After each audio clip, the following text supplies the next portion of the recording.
ఆత్మావలోకన కార్యక్రమానికి స్వాగతం, సుస్వాగతం. యథావిధిగా మనము ఆత్మావలోకన కార్యక్రమంలో ఒక మంచి మాటను చెప్పుకుని ఉంటాం.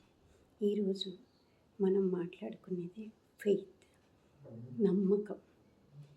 ఈ నమ్మకం అనే పదం చాలా గొప్పది, గట్టిది, మనిషికి బలాన్ని ఇచ్చేది. ఎందుకంటే ముందు మన మీద మనకు నమ్మకం ఉండాలి. ఆ నమ్మకం ఉన్నప్పుడు ఏమీ లేకపోయినా మనం ఏదో చెయ్యాలి అనుకున్నప్పుడు మన నమ్మకమే మనకు ముందు పెట్టుబడిగా మారుతుంది. తర్వాత ఫినాన్స్, తర్వాత వేరే వసతులు అన్నీ ఉండొచ్చు, కానీ బలమైనది నమ్మకం. నాకు అనిపిస్తుంటుంది, నేను ఒక గురుచరిత్రలో ఒక ఇన్సిడెంట్ కథ, అంటే ఒక ఘట్టం నన్ను చాలా ఇన్స్పైర్ చేసింది. ఏంటి అంటే, ఒక మహాత్ముడు రోజు ఒక పొలం మీద నుంచి వెళ్ళేవాడట. వెళ్తూ ఉంటే ఇతను, అబ్బా ఈయన తేజస్సు, ఈయన గొప్పతనం ఎంత ఇది అద్భుతంగా ఉంది అనేది రోజు మనసులో ఆయన ఒక గురువుగా భావించి నమ్మకం పెంచుకున్నాడు ఆయన మీద. రోజు వెళ్తున్నాడు, ఏదో చెప్పాలనిపిస్తుంది, ఏం చెప్పలేకపోతున్నాడు. కానీ ఒకరోజు అలానే నిలబడ్డాడు. అప్పుడు అతను పోతూ పోతూ రోజు చూస్తున్నారు కదా, ఏమ్మా, ఏం నాయనా, నువ్వు ఏం కావాలనుకుంటున్నావు, ఏమైనా నన్ను అడగాలనుకుంటున్నావా అని అడిగారు. అప్పుడు అతను అన్నాడు, స్వామి, మీ మీద నాకు ఎందుకో అంతులేని నమ్మకం ఏర్పడింది. మీరు నా పొలంలో ఒక్కసారి వచ్చి అడుగు పెట్టెళ్ళండి అని అన్నాడు. అనంటే తప్పకుండా వస్తాను ఆయన అని వచ్చారనమాట. వచ్చి అరే పంట బాగా పండి, అంటే రేపో ఎల్లుండో కోసేటట్టుంది, పంట పూర్తిగా పరిపక్వానికి వచ్చింది. కానీ ఆయన ఏం చెప్పారంటే, ఈ పంట అంతా కోసి పడేసి, మొత్తం కోసి మొదళ్ళ వరకు కోసే అన్నాడు. ఈయన వెంటనే సరే స్వామి అన్నాడు. అంతే, ఇంకా మారు మాట్లాడలే. ఎందుకంటే ఫెయిత్, నమ్మకం ఆయనకు ఆయన మీద.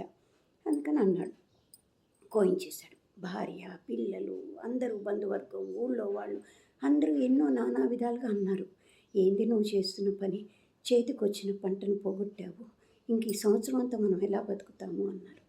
కాదు, ఆయన చెప్పారు, నేను చేశాను, అంతే అన్నాడు. ఇంకేం మాట్లాడలే. సరే, నేను మొన్నటికెళ్ళా పెద్ద కుంభవృష్టి, మొత్తం ఊరంతా ఊడ్చుకుపోయిందన్నమాట. పొలాలు కానీ ఏం లేవు. ఇది మళ్ళా ఆ వానకు దానికి ఒక్కొక్క మొక్క దగ్గర 100 మొక్కల్లాగా పెరిగిపోయి పెద్దగా పెరిగిపోయినాయి. పంట అంతా చేతికి వచ్చిందనమాట. అందరూ ఆశ్చర్యపోయారు. అంటే ఫెయిత్, గుడ్డి నమ్మకం, అంటే ఆ మనసుకు తట్టిన ఆ నమ్మకం వల్ల ఏదైనా నాకు మంచి జరుగుతుంది, ఆయన నాకు చెడు చెప్పరు అని ఎప్పుడైతే బలమైన నమ్మకం ఉందో అతను అలా చేశారు. తర్వాత ఆ ధాన్యాన్ని తను తీసుకున్నాడు, ఆ పొలం అంటే అధికారికి ఇచ్చాడు సగము, ఊరంతా పంచిపెట్టాడు అనమాట. అప్పుడు అందరూ ఆశ్చర్యపోయారు. అంటే ఫెయిత్ ఎంత బలంగా ఉంటుందో చూడండి. అది ఎవరిని నమ్ముతావు అనేది నీ చాయిస్.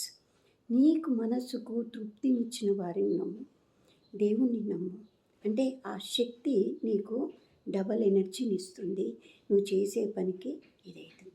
కాకపోతే మన మీద మనకు ముందు నమ్మకం ఉండాలి. ఏ రకంగా అంటే you are the creator of your own destiny అని వివేకానందుడు అన్నాడు. ఏమి లేకపోయినా నీ నమ్మకం అనేది నిన్ను అంత ముందుకు తీసుకెళ్తుంటుంది. అట్లాగే ప్రతి ఒక్కరూ కూడా ఆత్మావలోకనం చేసుకోవాలి.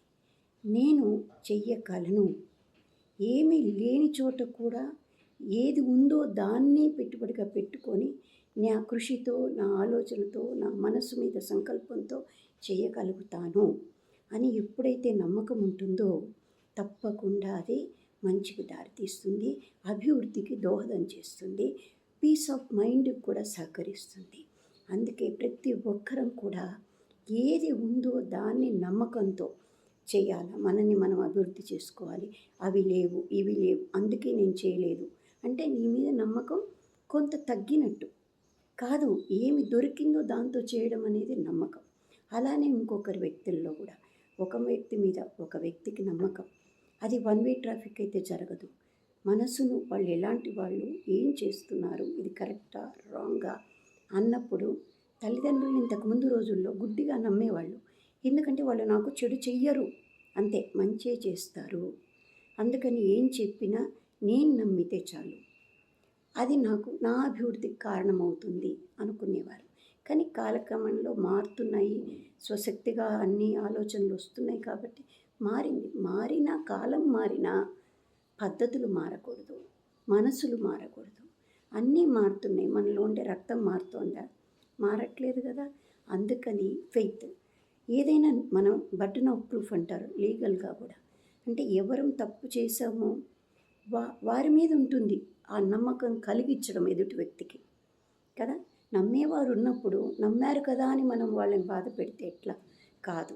మనం ఒకవేళ పొరపాటు మనలో ఉంటే ఆ బర్డెన్ ఆఫ్ ప్రూఫ్ మనమే తీసుకొని వాళ్లకు తిరిగి పునరుద్ధరింపబడాలన్నమాట ఆ నమ్మకం. అలా మనం పయనించగలిగితే సమస్యల్ని కొంతవరకు తగ్గించుకోవచ్చు, మన అభివృద్ధిని మన చేతుల్లోనే పెట్టుకోవచ్చు. అందుకే వివేకానందుడు ఎప్పుడూ చెప్తుంటాడు, నిన్ను నువ్వుగా, నీలో నీకు విశ్వాసం, నీ మీద నీకు, భగవంతులో విశ్వాసం, అప్పుడు అన్నిటికీ మార్గం ఏర్పడుతుంది అని చెప్పారు. దాన్ని మనం అందరం గుర్తు చేసుకుంటూ ఆత్మావలోకనం చేసుకుంటూ విశ్వాసం, నమ్మకం కలిగి మన అభివృద్ధికి మనమే దోహదపడదామని కోరుకుంటున్నాను. Thank you so much. Like, subscribe.